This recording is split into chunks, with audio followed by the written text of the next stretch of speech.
Whether it's for synth-based music or perhaps even for orchestral strings, using arpeggiator patterns can be a great way to blend a sense of chordal information but also a melodic component into a musical context. For Cubase artist and pro users, you have access to MIDI plugins that provide that arpeggiator function. However, for Elements users, you don't have access to those same MIDI plugins. There is still an option that you can use to create arpeggiator-style performances. Indeed, it's an approach that works in Elements artist or pro versions of the software. As a bonus, it lets you create your own arpeggiator-style patterns for a little bit of a personal touch. It's a workflow that uses the pattern player in the chord pad system, so if you like the idea of creating your own DIY arpeggiator patterns, let's explore what's possible. If you put yourself in the category of a non-keyboard player, there's not much more fun to be had than playing a keyboard with an arpeggiator plugin installed upon it. Now, I'm in Cubase Pro here. I've got a simple Halion Sonic synth patch loaded up, and I'm going to go to the MIDI inserts option in the track inspector for that synth track.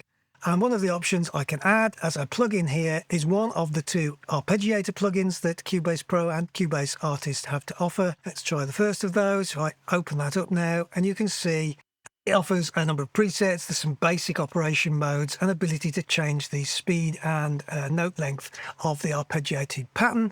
But with that plugin inserted, if I now hold down a simple chord on my MIDI keyboard, you can hear what happens.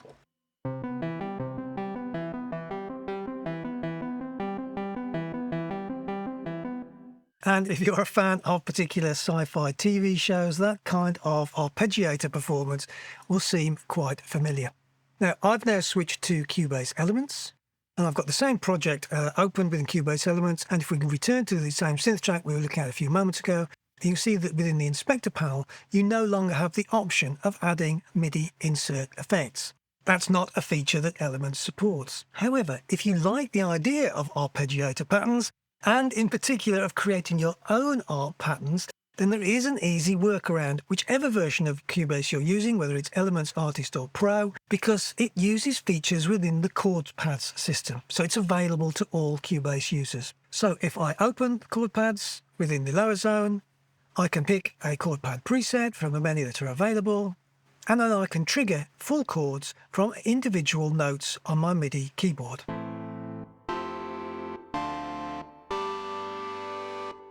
Incidentally, if you're interested in the chord pad system and a basic introduction to some of the things it has to offer, there's a link in the video description to an earlier video if you want to check that out. The feature within the chord pad system that we're going to use to generate our DIY arpeggiator patterns is actually known as the pattern player. And that exists here within the toolbar. If you don't see that option by default, then make sure the player mode settings is enabled so that you see that element within the toolbar. And by default, that's set to play plain chords. What that simply means is that you get a full chord for each chord pad that you trigger. All the notes in the chord are triggered at the same time. One of the other options you can select here is what's called pattern mode. And once that's selected, we can actually pick a performance preset for the chord pad to trigger rather than just a plain chord.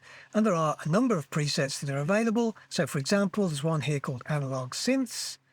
Let's select that, and now if I trigger a chord pad, what I will get is that chord played back as an arpeggiated pattern.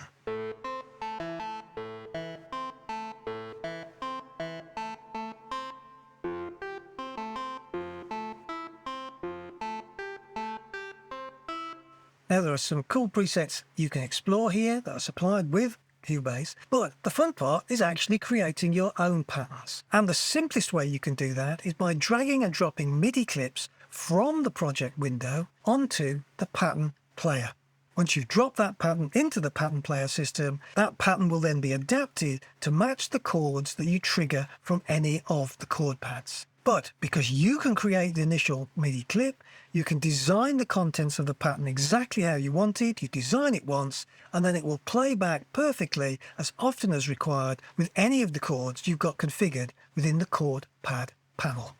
So I've simply created an additional VST instrument track in my project. I've created a 1 bar empty MIDI clip here. Let's create a second one that's 2 bars in length.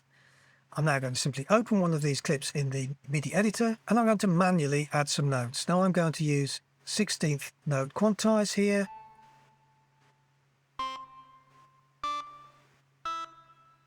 So there's a 1-bar pattern. And here's a 2-bar pattern. And now what I've created here are 4 notes playing simultaneously in this first beat of the first bar and the first beat of the second bar of the pattern. And I've also got a number of places where I've got pairs of notes playing at the same time. Most of what's going on in this 1-bar pattern, where it's single note pattern of the arpeggiation, in this 2-bar example, so we've got some single note elements, I've got full chord elements and pairs of notes. So you've got either a straight melodic arpeggiation or something that combines a melodic element with full or partial chord. So I've now selected my original synth track. Now I'm going to select this MIDI clip, and as I start to drag it, watch what happens within the Chord Pads panel here within the Pattern Player toolbar section. It's asking me to drop the MIDI part, which I will then do. It's giving it a little label, my MIDI clip, and if I now trigger a chord pad,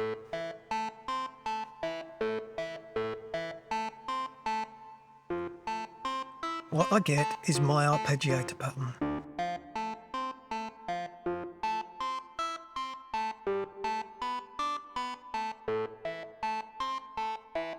And if I repeat the process with my 2-bar clip,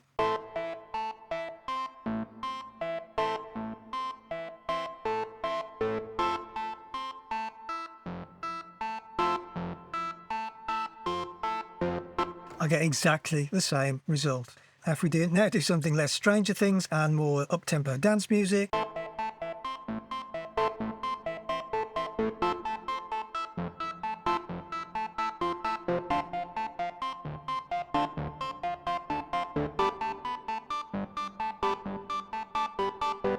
And our DIY arpeggiator pattern is reproduced by the pattern player within the chord pad system and adapts itself to whichever chord we happen to trigger.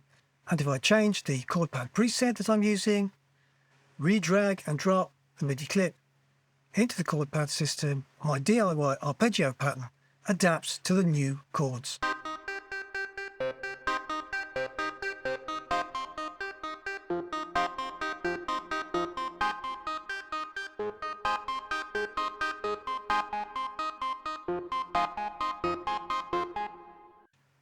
I've created an additional 2-bar pattern here where there's a distinct difference between the 2 halves of the performance. The 1 bar is an arpeggiated pattern, the 2nd bar is some block chords. I'm going to drag that into the pattern player.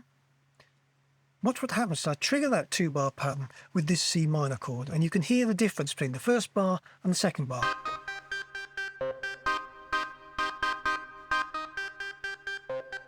Now watch what happens if I trigger a chord change part of the way through that 2-bar pattern sequence.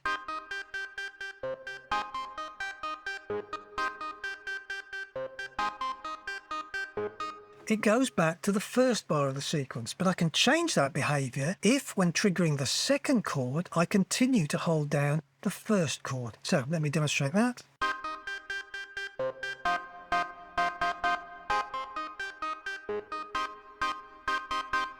So by changing the way that you trigger the chords, you can change whether the pattern continues through that chord change or whether the pattern is restarted by that chord change.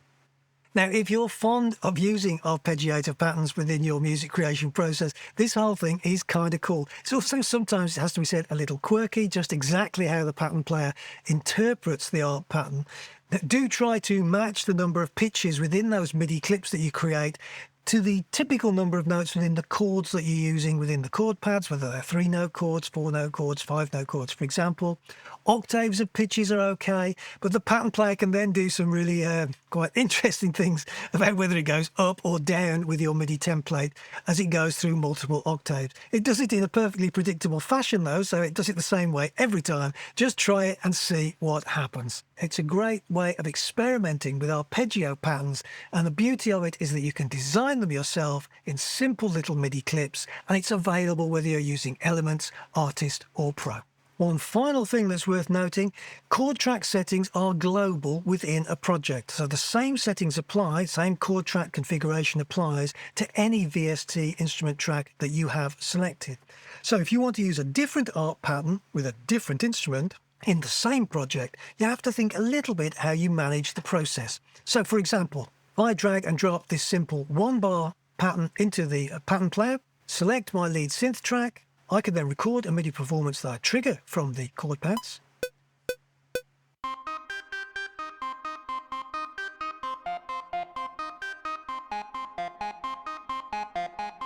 And note that what gets recorded within the MIDI is the interpretation of that arpeggiation pattern through the chord pad system. If I then want to record a different part, using a different one of my DIY arpeggiation patterns, I can drop that into the pattern player, repeat the recording process,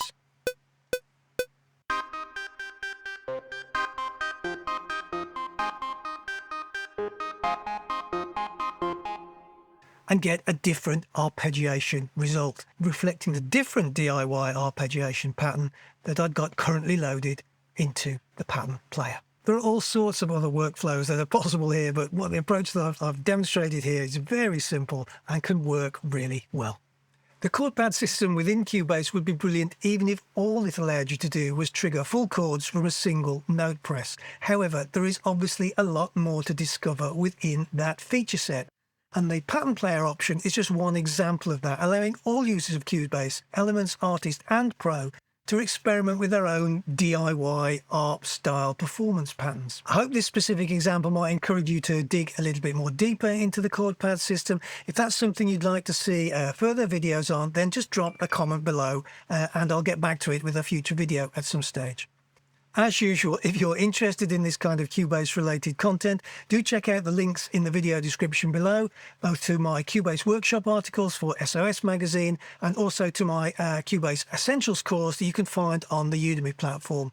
Thanks very much for watching, and until next time, here's hoping you enjoy getting some music made.